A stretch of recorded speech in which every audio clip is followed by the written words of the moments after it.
Hello and welcome everyone to the Intune Education Partner channel. In this episode, we're going to look at what's new in Intune for Education. A lot of positive changes have happened over the last couple months, and we want to make sure that partners are aware of those changes so that they can bring those to their customers. Without further ado, let's get started.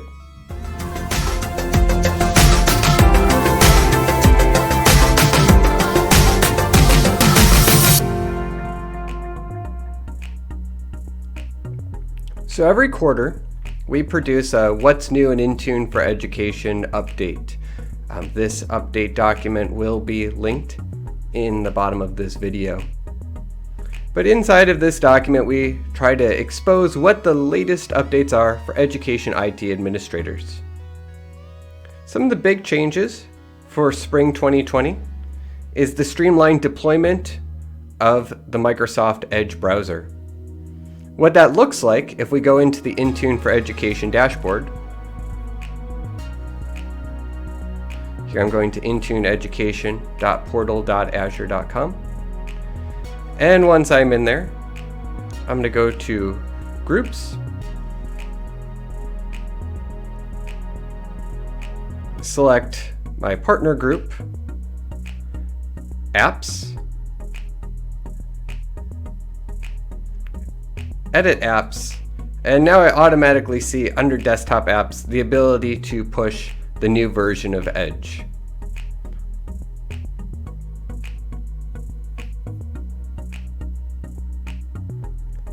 Another change that has occurred recently is the ability to have more options when searching for devices.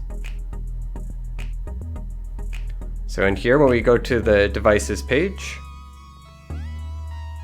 we'll be able to add more context or more search terms when we're looking to identify our device. What this looks like in Intune for Education is, let's jump back into our dashboard. Inside of Intune for Education, I'm going to go to Devices on the far left-hand side. And now you'll see that I can search by device name, primary user, serial number, etc. I also have the ability to add additional filters like the last check-in, operating system, manufacturer, and model.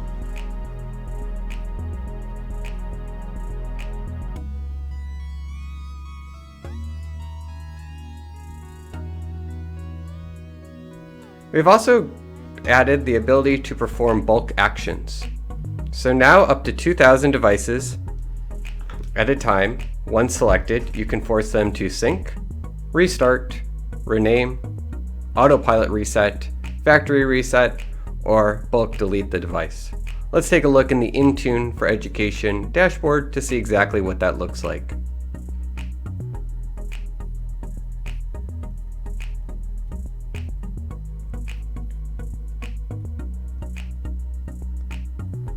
In the dashboard, I'm going to go back to my devices page and select two devices. In this case, I'm selecting one Windows 10 device and one iOS device, and I'm forcing those devices to sync.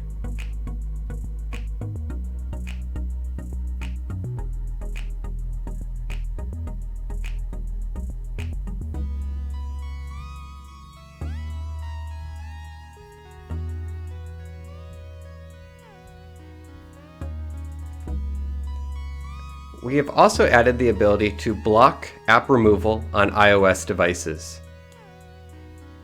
In Intune for Education, it looks like this. So inside of the portal, I'm going to go to Groups.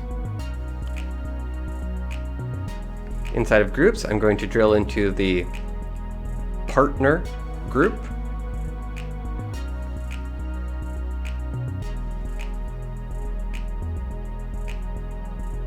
And now the settings is loaded. Going into device restrictions.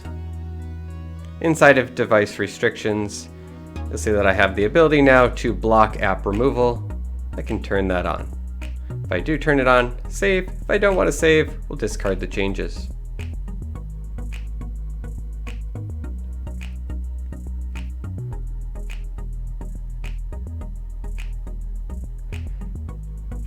Another feature that we've added is the ability to block all forms of PowerShell. So now in Intune for Education, when you go to Settings and you block PowerShell, you are blocking PowerShell and Windows PowerShell ISE.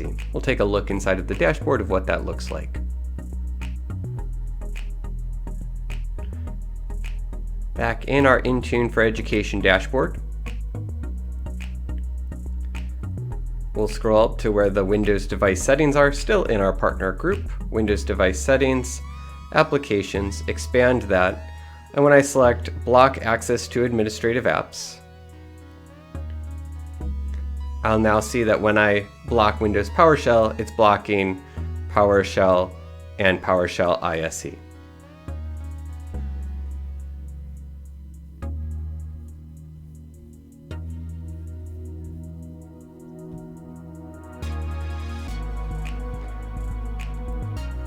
Included in the documentation is more information about supporting remote learning. We understand that if the school is managing devices via Intune today, there's a lot of things that you can do as a partner working with school IT leaders to push policy changes, update settings and applications. There's also a need for remote support. So we've heard stories of schools using Teams, as well as TeamViewer and other solutions in order to make remote assistance available to faculty and staff that are no longer reporting to campus. So you'll see both of these documents linked in this video as well. These are certainly challenging times, but challenging times where our partners and our education industry has stepped up in order to meet these changing needs. Students requiring app updates, settings updates, as well as just regular help desk support, and partners now working with schools in order to make that a reality so that students aren't having to drive to parking lots to get updates or missing updates because they are simply off-prem.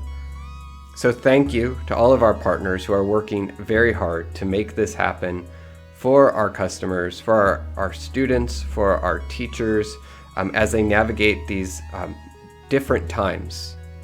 So thank you. Have a fantastic day. Thank you so much for tuning in. This is your Intune for Education Partner Update, Spring 2020. We'll have links to the documents and resources in the description below. Please like and subscribe. That way you are notified when these new videos come out so that you can be the partner that is most up to date, most ready, most aware, and able to bring these solutions to your education customers. Thank you.